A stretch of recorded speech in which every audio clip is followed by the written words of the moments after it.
오늘 함께 나누며 묵상하실 말씀은 신약성경 요한복음 3장 22절부터 30절까지입니다. 그 후에 예수께서 제자들과 유대 땅으로 가서 거기 함께 유하시며 세례를 베푸시더라. 요한도 살렘 가까운 에논에서 세례를 베푸니 거기 물이 많음이라. 그러므로 사람들이 와서 세례를 받더라. 요한이 아직 옥에 갇히지 아니하였더라. 이에 요한의 제자 중에서 한 유대인과 더불어 정결 예식에 대하여 변론이 되었더니 그들이 요한에게 가서 이르되 랍비여, 선생님과 함께 요단강 저편에 있던 곧 선생님이 증언하시던 이가 세례를 베풀매 사람이 다 그에게 가더이다. 요한이 대답하여 이르되 만일 하늘에서 주신 바이면 사람이 아무것도 받을 수 없느니라. 내가 말한 바 나는 그리스도가 아니요 그의 앞에 보내심을 받은 자라고 한 것을 증언할 자는 너희니라. 신부를 취하는 자는 신랑이나 서서 신랑의 음성을 듣는 친구가 크게 기뻐하나니 나는 이렇게 기쁨으로 충만하였노라. 그는 흥하여야 하겠고 나는 쇠하여야 하리라 하니라. 아멘. 초한지하고 삼국지는요, 중국의 난세를 통해서 삶의 지혜를 배울 수 있는 좋은 책 중에 하나입니다. 그리고 오늘은 제가 좀 초한지 얘기를 하려고 합니다. 초한지에는 굉장히 대비되는 두 지도자가 등장하죠. 항우와 유방입니다. 항우는 말 그대로 명문가의 자손으로 태어났습니다. 초나라의 명문가 자손이었고 또 그 개인적으로는 누구도 저항할 수 없는 강력한 힘, 역발산 기계라고 할 정도로 이제 산을 뽑을 수 있을 정도의 놀라운 힘과 기계가 있는 사람이 항우였고요. 카리스마가 뛰어났죠. 누가 보아도 제왕의 그릇이다라고 얘기할 수 있는 사람이었습니다. 그에 비해서 유방은 그냥 강소성 폐현에서 평범한 사람으로 자라났습니다. 그 사람이 관리직을 처음 한 것은 만리장성을 건축할 때 관리관으로 일한 것뿐입니다. 말이 좋아서 관리관이고요. 옛날 표현으로 하자면 십장이에요. 그 노무자들이 이렇게 관리하는 십장. 이런 것으로 일을 하다가 천하를 도모하게 됐습니다. 출발이 전혀 다르죠.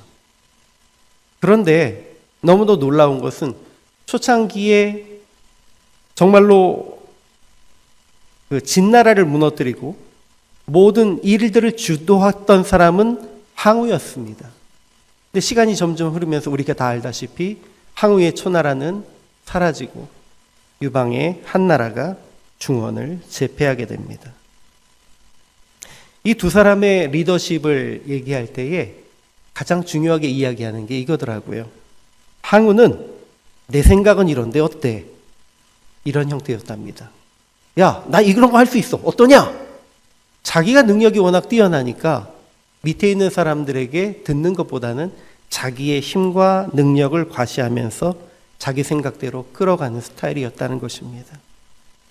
유방의 리더십은 반대죠. 내세울 것도 없고 보여줄 것도 없는데 이건 잘했답니다. 그래서 너희 생각은 어떤데?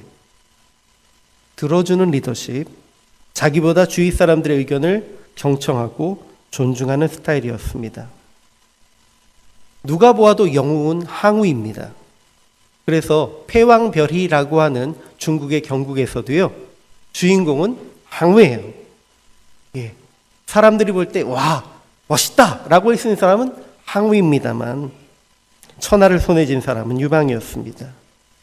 일방적으로 강력한 리더십을 보이는 사람들이 시원해 보일 수는 있지만 나라를 안정시키고 길게 이끌어갈 수 있는 이들은 포용력 있는 리더십을 가진 사람입니다. 요즘 우리 젊은 청년들은 웹소설이나 웹툰을 많이 보시죠? 그러십니까?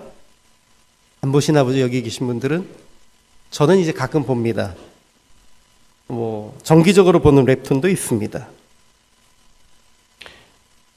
웹툰이기도 하고 웹소설이기도 한 역대급 영재 설계사라고 하는, 아시는 사람들은 아실 겁니다. 역대급 영지 설계사라고 하는 소설 그리고 웹툰이 있습니다. 평범한 한 사람이 마족들 앞에 가서 마왕들 앞에서 자기의 어떤 모습을 보여줍니다. 그러니까 그때에 마왕의 권능이 마족이 아닌 평범한 인간에게 부여됩니다. 그 사람이 깜짝 놀랍니다. 자기 앞에 자기보다 훨씬 강력한 힘을 가진 마족이 있어서 그 이전의 리더예요. 그에게 물어봅니다. 아니, 당신보다 내가 훨씬 힘이 약하고 당신은 나보다 몇 배의 힘이 되는 마력을 가지고 있는데 내가 왜 당신들의 마왕이 되어야 합니까? 그때에 앞에 있는 마족이 이렇게 한마디 합니다. 권력은 힘이 아니라 합당함에서 나옵니다. 당신이 힘이 부족할지 몰라도 당신은 마왕이 되기에, 우리의 리더가 되기에 합당한 사람입니다. 힘 있는 이들이 영웅이 될 수는 있습니다. 그러나 힘 있는 이들이 통치자가 되기에는 어려운 경우가 많습니다. 하나의 공동체, 하나의 나라를 이끌어가는 지도자에게는 개인의 힘이 아니라 그들을 통솔할 수 있는 합당한 성품과 지혜와 정당성이 더 필요합니다. 지난 9주 동안 우리가 사무엘상을 묵상하면서 사무엘과 사울과 다윗이라고 하는 세 명의 지도자를 바라보고 묵상했습니다. 그리고 이제 다음 주간에 마지막으로 이제 이스라엘의 첫 번째 왕이었던 사울이 좌충우돌하다가 죽음에 이르는 장면까지를 우리는 함께 묵상하게 됩니다. 이 과정 속에서 우리는 사울 왕의 마지막 행적을 살펴보고, 그리고 오늘 본문을 읽었던 세례 요한의 태도를 통해서 마지막을 준비하는 지도자의 모습이 어떤 모습이어야 하는지 한번 생각해 보려고 합니다. 사무엘상 27장부터 31장까지의 내용이 잠깐 요약을 해드리자면 이렇습니다. 두 번째 사울을 용서한 후에 다윗은 블레셋 왕 아기스에게 다시 가서 망명을 합니다. 그러면서 시글락이라고 하는 도시에 머무는데요. 그때는 앞서서 다윗을 미친놈이라고 쫓아냈던 아기스 왕이 다시 다윗을 받아들입니다. 그리고 다윗과 함께 지내게 되죠. 그리고 블레셋이 이제 이스라엘과의 커다란 전쟁을 준비합니다. 그동안에도 조그마한 전쟁, 티격태격하는 것은 있었지만 본격적인 전쟁을 준비합니다. 이 전쟁을 앞두고 사울은 블레셋 사람의 큰 군대가 모인 것을 바라보면서 두려움에 떱니다. 그럼 이 두려움에 떠는 사울이 어떻게 문제를 해결해야 합니까? 하나님을 의지해야 하는데 사울 본인은 스스로 하나님을 의지해 본 시간이 너무나 오래됐습니다. 그래서 이제 어떻게 해야 하나님을 의지할 수 있을지 알지 못해서 몰래 변장을 하고 자기가 금지시켰던 신접한 행위를 하는 여자를 찾아갑니다. 한마디로 무당 여자를 찾아간 거죠.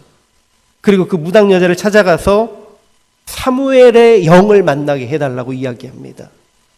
하나님께 기름 부음 받아서 세움 받은 지도자인데 그가 엉뚱한, 그래도 제사장도 있고 성막도 있을 텐데 그런 곳을 찾아가지 않고 엉뚱하게 신접한 여인을 찾아가서, 점쟁이를 찾아가서, 무당을 찾아가서 물어본다는 겁니다. 그리고 거기에서 사울이 요청한 대로 사무엘의 영을 자처하는 어떤 존재가 등장합니다. 성경에 보면 사무엘의 영이라고 기록이 되어 있으나 우리는 압니다. 사무엘의 영이 하나님 가운데 이미 간 영이 그때에 튀어나올 리는 없습니다. 사무엘을 자처하는 악한 영입니다. 그 영이 나와서 이제 사울에게 얘기합니다. 너는 전쟁에서 패배할 거야. 너는 죽을 거야. 이 얘기를 하고 사라집니다. 그리고 이로 인해서 사울은 부들부들 떨고요. 모든 희망을 잃고 이제 전쟁에 대한 승리의 의욕조차 상실합니다. 여러분, 많은 경우에 이것은 이야기 속에서뿐만 아닙니다. 역사 속에서도 마찬가지입니다.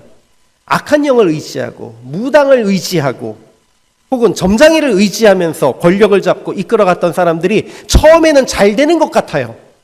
그런데 그들의 말로는 항상 그 악한 영으로 인해서 나락에 빠지게 됩니다. 이것을 우리는 항상 보아왔습니다. 그리고 이것이 악한 영의 본질입니다. 사울은 그런데 결국 망할 사람이었는지 그 길로 그대로 따라가고 말았습니다. 이에 반해서 이제 아기스와 함께 이스라엘을 공격하는 전쟁에 나가야 할 뻔했던 다윗은 하나님의 은혜로 인해서 블레셋의 다른 군주들이 다윗이 같이 가면 우리 전쟁 안 나갈 겁니다 라고 하면서 어깃장을 놓는 바람에 다행히 전쟁에 나가지 않고 이스라엘 백성들과 대결하지 않게 됩니다. 만약에 이 전쟁에서 나갔으면 그는 원하든 원하지 않든 사울과 칼을 맞대야 하는 상황이었는데 하나님이 이 상황을 막아주신 것이죠. 그리고 이제 마지막 31장에서 블레셋과 이스라엘의 전쟁이 벌어집니다. 사울은 이미 전쟁에서 승리하겠다는 그 희망도 의지도 상실되어 있는 상태였고요. 블레셋 군대들이 이스라엘 군대들을 다 죽이는 바람에 이제 주변에서 내가 잡히든지 아니면 죽임을 당하든지 하는 상황 속에 놓여 있었습니다. 사울은 자기의 칼든 종자에게 이야기하죠. 차라리 날 죽여라. 근데 전 왕을 죽일 수 없습니다 라고 이야기하니까 사울 스스로가 칼을 배에다 대고 엎어져 스스로 목숨을 끊었습니다. 그리고 그곳에서 요나단을 비롯해서 사울의 세 아들이 함께 비참하게 죽음을 맞이했습니다. 짧게 제가 27장부터 31장까지 사무엘 상의 말씀을 정리해 드렸는데요. 이제 마지막이 가까웠던 이 사울이라고 하는 왕이 돌이켰으면 좋았겠는데 돌이키질 못했습니다. 역사 속에도 성경 속에도 만약이라고 하는 것은 사실은 그냥 생각하는 것일 뿐입니다. if죠, 그야말로. 그런데 그럼에도 불구하고 우리가 요즘 자주 사용하는 말로 희망 회로를 돌려서 한번 생각해 보자면 사울이 하나님의 뜻을 분명히 알았기 때문에 블레셋과의 큰 전쟁을 앞두고 그 두려울 때에 누가 이 전쟁을 우리에게 승리로 이끌 수 있지? 라고 다시 한번 생각했다면, 그리고 맞아, 다윗이 이 전쟁에 함께 참석한다면 우리가 이길 수 있을 거야 라고 하면서 다윗에게 사람을 보내서 내가 모든 걸 용서할게, 지금 와서 우리와 함께 싸우자 라고 불러들였다면, 그리고 그 전쟁에서 승리한 이후에 다윗에게 정말 내가 이 나라의 백성이구나, 이 나라의 왕이 될 것이야 라고 하면서 스스로 축복하며 다윗에게 왕위를 넘겨주고 스스로 물러났었다면 사울의 뒷모습은 얼마나 아름다웠을까요? 그랬다면 우리가 지금 알고 있는 성경책의 이스라엘의 역사뿐만 아니라 세계의 역사가 변했을지도 모릅니다. 그런데 현실 속의 사울은 그러지 않았습니다. 앞서 말씀드렸듯이 끝까지 악한 영에 휘둘렸고요. 그로 인해서 점치는 여자, 신접한 여자를 찾아갔었고요. 그리고 그 말로 인해서 오히려 희망을 얻지 못하고 실망하고 좌절하고 자포자기하게 되었습니다. 여러분, 지난 9주 동안 저희가 사무엘 상을 묵상했는데 하나님은 우리에게 기회를 안 주시는 분이 아닙니다. 하나님은 사울을 포기하셨지만 그럼에도 불구하고 끊임없이 기회를 주시고 시간을 주셨습니다. 그가 중간중간 정신을 차렸을 때 그 정신 차린 것을 잡기 위해서 스스로가 온전한 정신으로 있을 때 내가 지금 당장 다윗에게 양위를 할게 라고 하고, 아니면 다윗에게 주기 싫었다면 내가 요나단에게 양위를 할게, 난 물러나야 될 것 같아 라고 할 수 있었다면 기회가 없었던 것은 아닌데 그는 끝까지 그 기회를 걷어찼습니다.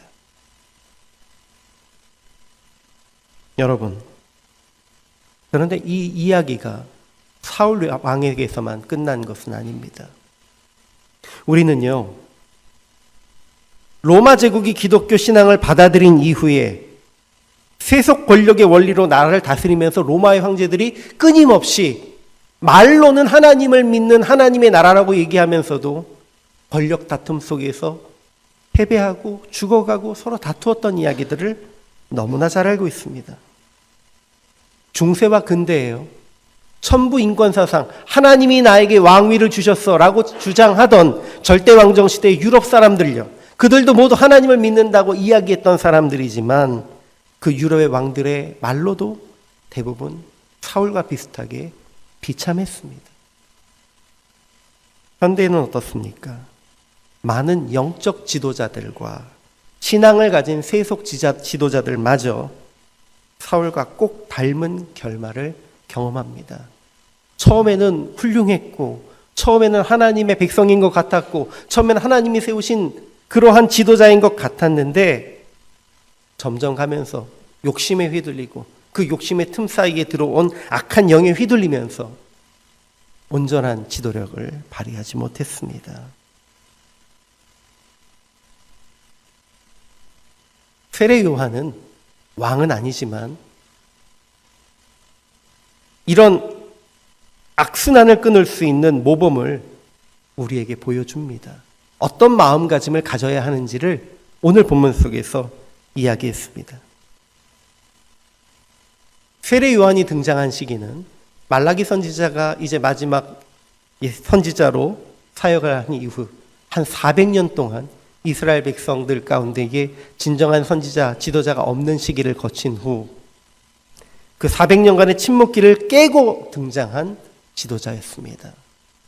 하나님께서 세례 요한을 보냈을 때 이스라엘은 로마의 지배 아래 있었고 그 이스라엘을 지도하는 사람들은 에돔 사람의 핏줄을 이은 헤롯이라고 하는 왕이었습니다. 그가 유대인들을 통치하던 시대, 이렇게 정치적으로 또 인종적으로 혼란하던 시대에 특별히 영적 지도자로 두각을 나타냈던 사람이 세례 요한입니다. 세례 요한의 가문은 제사장 가문입니다. 그는 레위 사람이었습니다. 우리가 흔히 얘기하는 쿰란 공동체 혹은 에세네파와 같이 당시에 유대인들의 율법에 철저하게 자기들을 하나님 앞에서 드리기 위해서 일종의 수도 생활을 하는 그러한 공동체에서 자라났다는 것이 일반적인 통념입니다. 한마디로 세례 요한은요, 예수님하고 비교했을 때 당시의 사람들이 생각할 수 있는 정통성은 훨씬 뛰어난 사람이었습니다. 예루살렘으로부터 많은 사람들이 나와서 세례를 받을 만큼 그는 영향력 있는 영적 지도자로 성장해 있었습니다. 처음에는 순수하게 하나님의 명령에 따라서 그 일을 했어도요, 생각해 보십시오.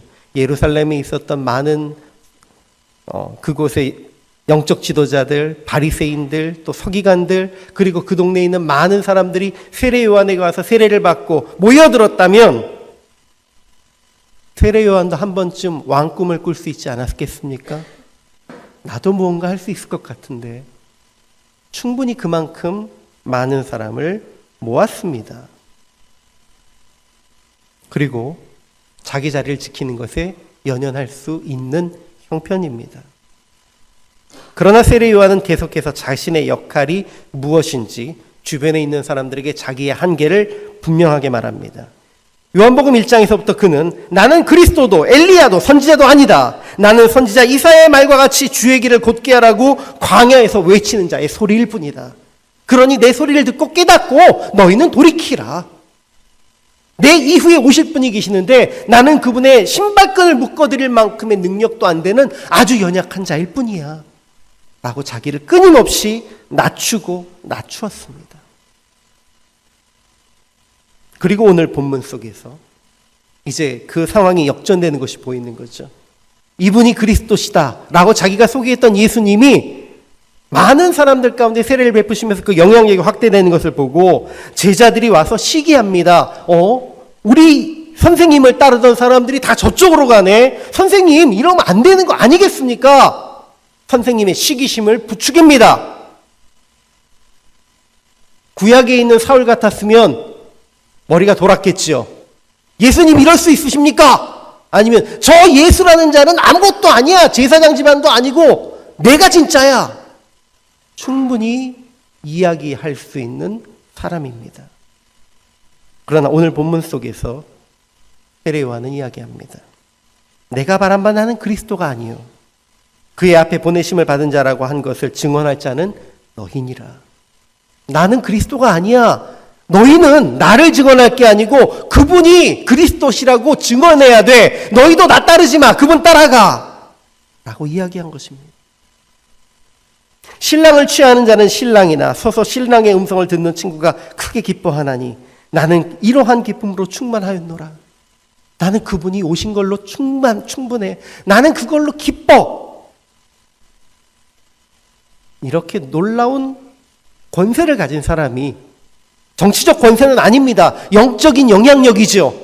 그렇지만 그 시대를 좌우할 수 있는 영향력을 가져서 나중에 헤롯이 잡아다가 죽이지도 못하고 가두어둘 수밖에 없을 만큼 큰 영향력을 가졌던 세례 요한이 예수님께 이렇게 쉽게 주도권을 넘겨드릴 수 있겠습니까? 그가 말하는 것은 이것입니다. 그는 흥하여야 하겠고 나는 쇠하여야 하리라. 스스로 물러설 때가 되었음을 깨닫고 고백하고 실천한 사람이 세례 요한입니다. 여러분, 예수님께서 여자가 낳은 사람 중에 세례 요한보다 더 큰 이가 없다라는 얘기를 하셨던 거 기억하시죠? 그가 그만큼 순수하기 때문에, 그가 그만큼 훌륭하기 때문에 이 피상적으로 생각하실 수 있지만 오늘 이 본문 속에서 보신다면 그는 예수님보다 더 큰 영적 권력을 누릴 수 있었고 예수님에 앞서서 유대인들을 이끌어갈 수 있는 지도자가 될 수도 있는 정통성도 가지고 있었지만 그걸 다 포기하고 예수님께 드릴 수 있었단 말입니다. 그것을 포기할 수 있을 만큼 큰 사람, 그가 바로 예수님께서 얘기하신 여자가 낳은 사람 중에 가장 큰 자라는 것입니다. 요한은 이와 같이 겸손과 순종으로 그리고 떠날 때를 알고 있는 통찰력을 바탕으로 그의 사역을 감당했습니다.